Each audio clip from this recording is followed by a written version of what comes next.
ভাই যাও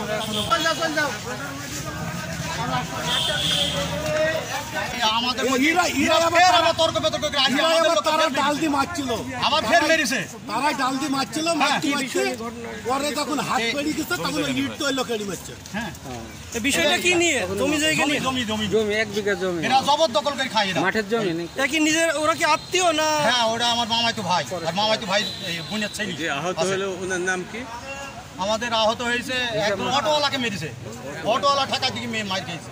এই যে এখানটা যেটা পড়েছিল ওটাকে? ওইটাকে এটা আমার মামাতো বোনের ছেলে। ওনার নাম কি? গীতা। উনি আসামি তাই তো?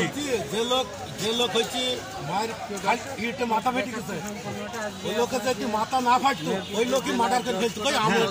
একদম ঠিক কথা বলেছেন, ঠিক আছে। ও তো সাঁটাইছিল, ও তো সাটিছে, ওখানেও সাটিছে, আমার সেদিনও সাটিছে। ওই সাঁটাইতে নিয়ে আসার পরে ও যখন পিছলি খেতে তখন ওই ইটটা দিয়ে মারছে। হ্যাঁ হ্যাঁ, ও সেদিনও সাটিছে।